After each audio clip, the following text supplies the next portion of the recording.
আসসালামু আলাইকুম রাহমাতুল্লাহি ওয়া বারাকাতুহু। সুপ্রিয় মুসলমান দিনী ভাই বোনেরা, আশা করি আল্লাহর রহমতে আপনারা সকলেই অনেক ভালো আছেন। আলহামদুলিল্লাহ, আমি অনেক ভালো আছি। সুপ্রিয় মুসলমান দিনী ভাই বোনেরা, আপনাদের জন্য আবারও ভিডিওতে এই মুহূর্তে তুলে ধরছি ইসলামিক কিছু প্রশ্ন এবং উত্তর। আশা করি আপনারা পুরো ভিডিওটি ধৈর্য নিয়ে দেখবেন ইনশাআল্লাহ। ইসলামিক প্রশ্ন এবং উত্তর নিয়ে আমার এপিসোড ৮ ভিডিওতে ভুল ত্রুটি হলে অবশ্যই ক্ষমা দৃষ্টিতে দেখবেন ইনশাআল্লাহ। অবশ্যই আমার পাশে থাকবেন ইনশাআল্লাহ। শুরু করছি আজকের ইসলামিক প্রশ্ন এবং উত্তর। আশা করি আপনারা সাথেই থাকবেন। আমি আরমান হোসেন রুবেল, আপনারা দেখছেন ইসলামের কথা মিডিয়া। চলুন শুরু করছি আজকের পর্ব।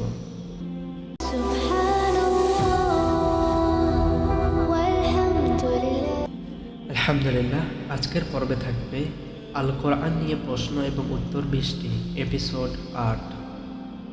প্রশ্ন ১, পবিত্র কোরআনে কতটি অক্ষর রয়েছে? উত্তর ৩,২৩,৬৭১টি।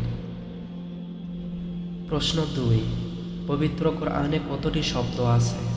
উত্তর ৭৭,৪৩৯টি। প্রশ্ন ৩, পবিত্র কোরআনে কতটি আয়াত আছে? উত্তর ৬,২৩৬টি। প্রশ্ন ৪, কোন সূরার শেষ দুটি আয়াত কোনো মানুষ রাতে পাঠ করলে তার জন্য যথেষ্ট হবে? উত্তর সূরা বাকারা শেষের আয়াত দুটি, ২৮৫ ও ২৮৬ নম্বর আয়াত। প্রশ্ন ৫, পবিত্র কোরআনে কতটি সিজদা আছে এবং কোন কোন সূরায়? উত্তর ১৫টি। ১, সূরা আরাফ ২০৬ নং আয়াত, সূরা রাদ ১৫ নং আয়াত, সূরা নাহাল ৪৯ নম্বর আয়াত, সূরা ইসরা ১০৭ নম্বর আয়াত, সূরা মারিয়াম ৫৮ নম্বর আয়াত, সূরা হাজ ১৮ ও ৭৭ নং আয়াত, সূরা ফুরকান ৬০ নং আয়াত, সূরা নামাল ২৫ নং আয়াত, সূরা সাজদাহ ১৫ নং আয়াত, সূরা সুআদ ২৪ নং আয়াত, সূরা হামিম আস-সাজদা ৩৭ নং আয়াত, সূরা নাজম ৬২ নং আয়াত, সূরা ইনশিকাহ ২১ নং আয়াত, সূরা আলাক ১৯ নং আয়াত। আলহামদুলিল্লাহ। প্রশ্ন ৬, কোন সূরায় দুটি সিজদা রয়েছে? উত্তর সূরা হাজ ১৮ ও ৭৭ নং আয়াত। প্রশ্ন ৭, পবিত্র কোরআনে কতবার রহমান শব্দের উল্লেখ হয়েছে? উত্তর ৫৭ বার। প্রশ্ন ৮, পবিত্র কোরআনে কতবার জান্নাত শব্দ এসেছে? উত্তর ১৩৯ বার, একবচন, দ্বিবচন ও বহুবচন শব্দে। প্রশ্ন ৯, পবিত্র কোরআনে কতবার জাহান্নাম শব্দ এসেছে? উত্তর ৭৭ বার। প্রশ্ন ১০, পবিত্র কোরআনে কতবার নার এবং আগুন শব্দ এসেছে? উত্তর ১২৬ বার। প্রশ্ন ১১, পবিত্র কোরআনে কোন আয়াতে আরবি ২৯টি অক্ষরই রয়েছে?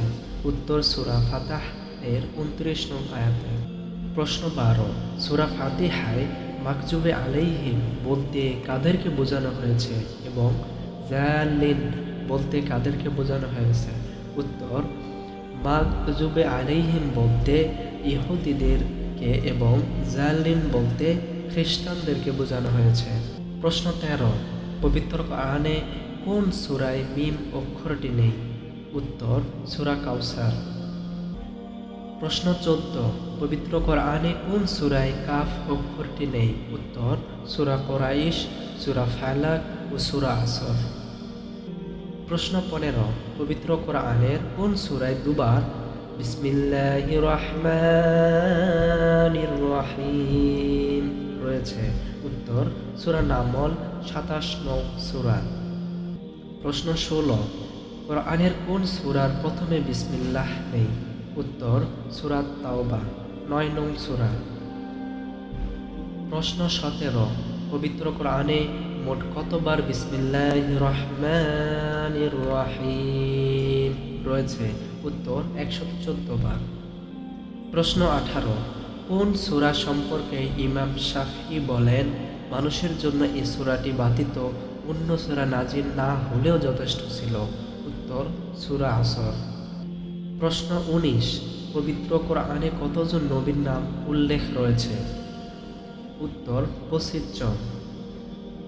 প্রশ্ন 20, মাক্কি সূরা ও মাদানী সূরা বলতে কি বোঝায়? উত্তর মাক্কি সূরা মাক্কি মদিনায় হিজরতের পূর্বে যা নাজিল হয়েছে, মাদানী মদিনায় হিজরতের পর যা নাজিল হয়েছে। আলহামদুলিল্লাহ সুম্মা আলহামদুলিল্লাহ, আপনাকে অসংখ্য ধন্যবাদ। পুরো ভিডিও জুড়ে ছিলেন, এ পর্যন্ত আসছেন। আপনার কাছে ভিডিওটি ভালো লেগে থাকলে অবশ্যই কমেন্টের মাধ্যমে আপনি আপনার মতামত জানাবেন ইনশাআল্লাহ। অবশ্যই ভিডিওগুলোতে লাইক কমেন্ট করবেন যাতে ইউটিউব ভিডিওগুলো অনেকের চোখের সামনে পৌঁছাতে সাহায্য করে।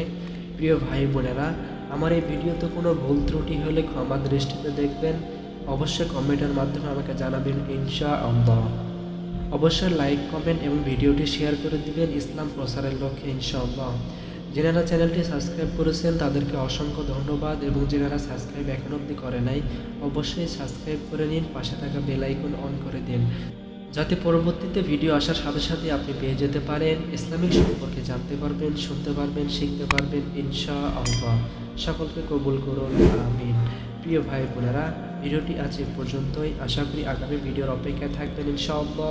জানা অজানা কিছু নিয়ে হাজির হবো ইনশাআল্লাহ। আল্লাহ কবুল করুন। সকলেই ভালো থাকুন, সুস্থ থাকুন, পরিবারে খেয়াল রাখুন, নিজে সুস্থ থাকুন। সবাইকে সালাম, আসসালামু আলাইকুম ওয়া রাহমাতুল্লাহি ওয়া বারাকাতুহু।